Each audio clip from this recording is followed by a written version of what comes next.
Buenas noches, señores estudiantes, bienvenidos a una clase donde voy a explicar los aspectos que se van a tomar en cuenta para la evaluación del cuento que ustedes tienen que presentar como prueba del parcial. Son 10 aspectos, vamos a empezar explicando cada uno de ellos.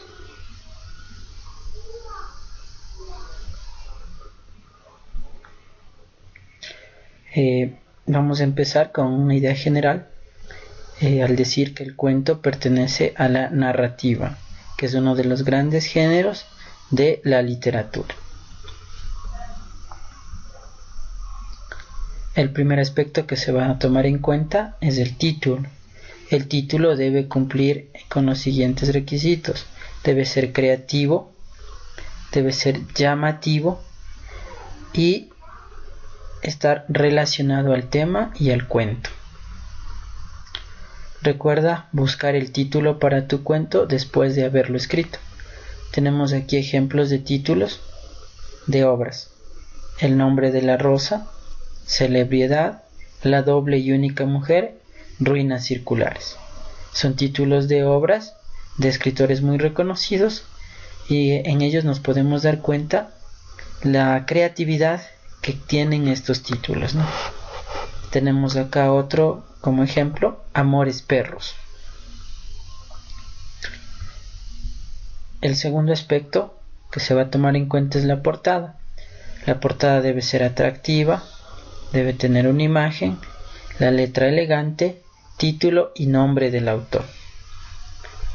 Esta portada es un trabajo de creatividad, no es necesario un diseño sofisticado, solo que tengan los elementos mencionados.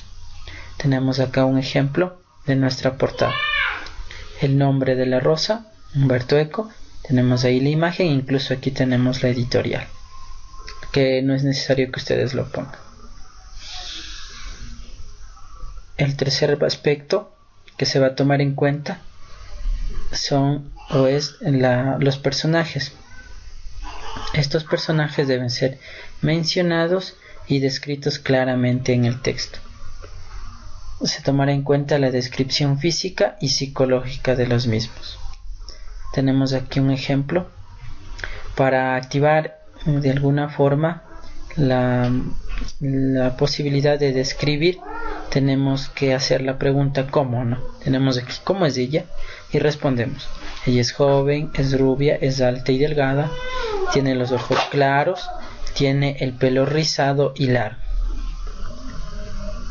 En el caso de que el personaje sea un protagonista, sea masculino, pues cambiaremos simplemente a cómo es de la pregunta.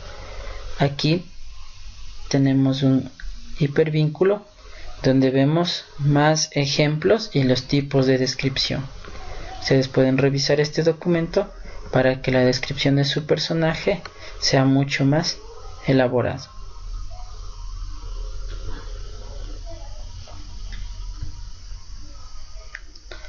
Vamos con el siguiente aspecto: la extensión. Debe ser máximo de 2 carillas. En la literatura, en la narración, no es necesario la cantidad sino la calidad. Para muestra veamos un ejemplo. Tenemos aquí un microcuento. Él había puesto 3 puntos suspensivos a la historia, ella borró 2. Anónimo. Es un microcuento muy interesante, ¿no? Donde se maneja algo muy creativo en la historia. Es para que nosotros nos demos cuenta de que no es necesario la cantidad sino la calidad. Hay una nota en el que especifico que la letra sea Arial, el tamaño 12 y a espacio sencillo. Otro aspecto que se va a tomar en cuenta son los elementos de la estructura de un cuento. Si ustedes tienen la capacidad de romper esa estructura, no hay ningún inconveniente, ¿no? Pero procuremos manejar esta estructura, donde hay un inicio, un conflicto y un desenlace. Puede que cambien, ¿no?, estos nombres. Al inicio a veces se le dice planteamiento, situación inicial; al conflicto, nudo o problema; y al desenlace, final o solución. No hay ningún inconveniente, si es que de pronto ustedes consultan y encuentran con otros términos. De la misma forma, acá hay un link donde nosotros podemos revisar más acerca de todos estos elementos narrativos, ¿no? Tenemos elementos y estructuras. Ustedes pueden revisar si tienen alguna duda. Regresamos a nuestra presentación. Listo. Tenemos aquí un pequeño mapa conceptual donde se está especificando todos estos aspectos, ¿no? Planteamiento, nudo y desenlace. Tiene muchas más especificaciones que si se toma en cuenta, pues vamos a tener un cuento mucho más elaborado. O si no, pues con la aclaración que les estoy dando es muy sencillo, ¿no? Pongamos un ejemplo de un cuento que nosotros ya hemos leído, de Jorge Luis Borges, ¿no? La situación inicial o el planteamiento: un mago llega a un bosque. El nudo: el mago quiere soñar a un hombre y transponerlo a la realidad. El desenlace: el mago descubre al final que él también es un sueño. Tenemos nuestro esqueleto, ¿sí? Entonces, con esas ideas nosotros podemos manejar una estructura de una historia. Ustedes piensen así, a grosso modo, las ideas para que estructuren su cuento, y luego sí empiecen a darles más situaciones, a maquillar un poco más su historia. Es decir, fabricamos el esqueleto y luego vamos rellenándolo, ¿no? Vamos para tener ya algo íntegro, algo completo.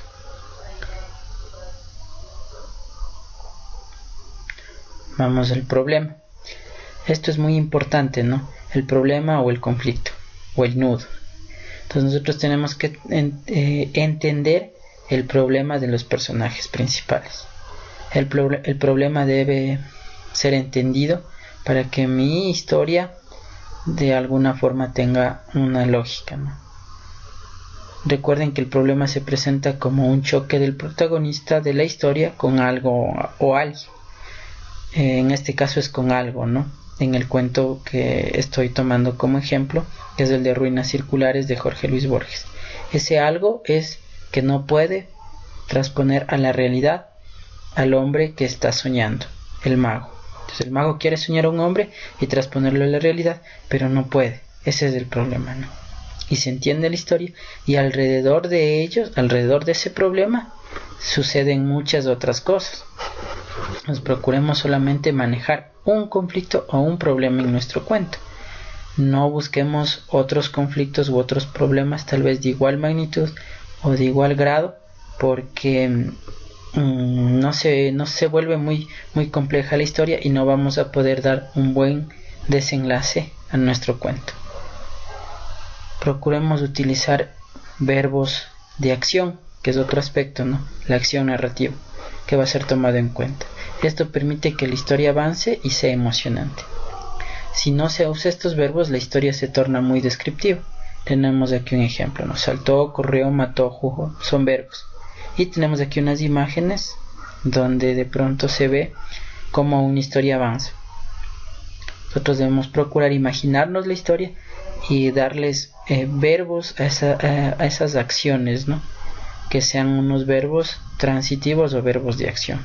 Caso contrario, la historia va a ser muy descriptiva y va a perder dinamismo. Y tenemos la solución o el desenlace. Debe ser sorpresivo, no debe dejar cabos sueltos. Por eso les decía que deben escoger solo un problema o un conflicto, porque si ustedes escogen varios problemas o varios conflictos, va a haber muchos cabos sueltos en la historia y no va a ser verosímil, ¿no? No va a ser creíble. La historia debe ser creíble. Yo debo creer esa historia. Al final de un cuento debe ser sorpresivo e inesperado. Si es predecible, no está bien realizado el desenlace y por tanto no está bien elaborado el cuento. Recuerden el cuento de Ruinas Circulares que estamos tomando como ejemplo. Al final el hombre, este mago que quería soñar a un hombre y de su sueño transponerlo a la realidad, cuando va a morir descubre que él también es un sueño que alguien más está soñando. Y ese es el golpe de gracia, ¿no? Al final. O si no, recordemos el cuento que les hice escuchar, el de Lionel Messi, cuando al final Dios, vestido de juicio final, dice, le va a perdonar la vida a este tipo solamente porque vivió en Barcelona en los días en que Messi jugaba. Entonces procuremos darles esos finales inesperados, sorpresivos, diferentes. Otro aspecto que se va a tomar en cuenta es el diálogo. Por tratarse de un cuento corto, si hay un diálogo, tendrán ya su punto, ¿no? Siempre que cumplan con estos elementos que tiene un diálogo. Los guiones y los parlamentos. Si ustedes ponen un nombre, no traten de hacer eso, ¿no? Si ponen el nombre, luego ponen 2 puntos y escriben el parlamento, no va a ser tomado en cuenta como un diálogo, puesto que ahí estamos dentro de una estructura teatral y no narrativa, ¿sí? Entonces, si manejan un diálogo, ya tendrán la valoración de este aspecto. Finalmente, la creatividad, que tiene que ver con el disfrute del lector. Es una apreciación global del texto, es decir, que yo me haya sentido complacido con la lectura y me gustó. Entonces, en ese sentido, los aspectos mencionados van a ser tomados en cuenta al momento de revisar sus cuentos. Voy a terminar con una pequeña reflexión. Si un hombre pudiera contar toda su historia, en ella se plasmaría todas las epopeyas del mundo. Víctor Hugo. Tomen esta reflexión como una motivación para escribir, puesto que Víctor Hugo nos dice que cualquier persona, un hombre, cualquier ser humano, una mujer, puede, o si pudiera contar su historia, en ella se plasmaría las epopeyas, las vicisitudes, las tragedias de cualquier ser humano. Así es que anímense a escribir, procuren encontrar un buen tema para ello. Gracias.